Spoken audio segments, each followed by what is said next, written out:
Hello കൂട്ടുകാരെ, എല്ലാവർക്കും സുഖം തന്നെയല്ലേ? ഞാൻ ഇന്നൊരു വെണ്ടക്ക സാമ്പാറാണ് ഉണ്ടാക്കാൻ പോകുന്നത്. അതെങ്ങനെ ഉണ്ടാക്കും നോക്കാം. അതിന് കുറച്ച് പരിപ്പ്,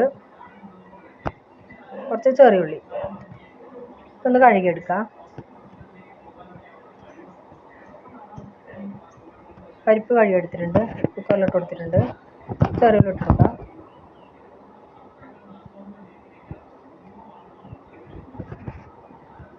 രണ്ട് പച്ചമുളക് കൊടുക്കാം. ഇതെല്ലാം വേവിച്ചെടുക്കാം.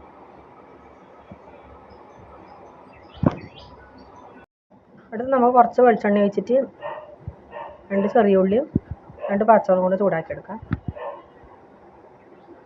നല്ലതുപോലെ ചൂടാക്കിയെടുക്കണം.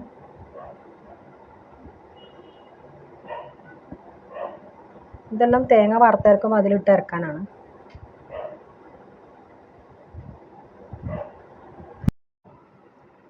ചെറിയ കഷ്ണം കായും ഇട്ട് കൊടുക്കാം. കായും നല്ലപോലെ ചൂടാക്കിയെടുക്കാം. പിന്നെ ആ എണ്ണയിൽ തന്നെ കുറച്ച് പരിപ്പ്, കുറച്ച് ഉഴുന്ന്, കുറച്ച് ഉലുവ, കുറച്ച് ജീരകം ഇതെല്ലാം ചൂടാക്കിയെടുക്കാം. നല്ലപോലെ ഈ ഒരു കളറാവുന്ന വരെ ചൂടാക്കിയെടുക്കാം.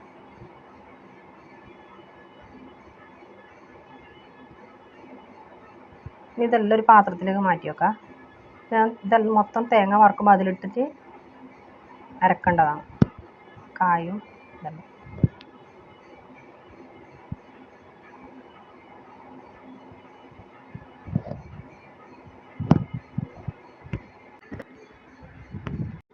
തേങ്ങ വറുത്ത ഈ ഒരു പരുവത്തിൽ വറുത്താൽ മതി. ഈ ഒരു കളറാവുന്നവരെ വറുത്തതിന് ഇതിലേക്ക് കുറച്ച് മുളക് പൊടി,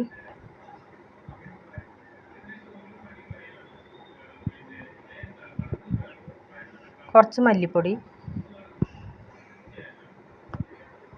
ഇതിലിട്ട് കൊടുക്കാം.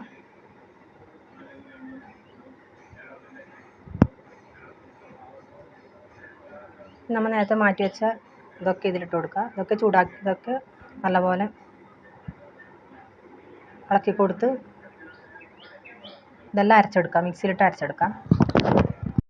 നമുക്കിനി വെണ്ടക്ക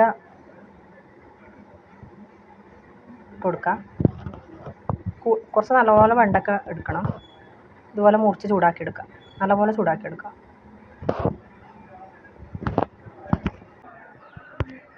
ഈ വേവിച്ച് വെച്ച പരിപ്പിലേക്ക്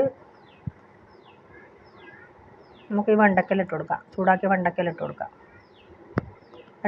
രണ്ട് തക്കാളി ഇട്ട് കൊടുക്കാം. ഇതിലേക്ക് ഉപ്പും മഞ്ഞൾപ്പൊടിയും ഇട്ട് വേവിച്ചെടുക്കാം.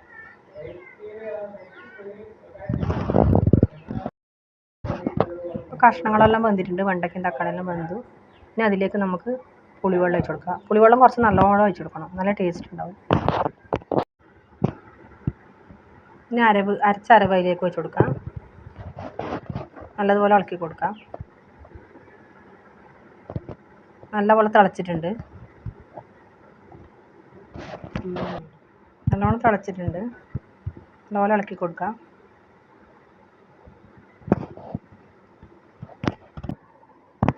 കടുക് വറുത്തിടാം. കടുക്, ചുവന്ന മുളക്, കറിവേപ്പില, സാമ്പാർ പൊടിയെല്ലാം ഇട്ടിട്ടുണ്ട്.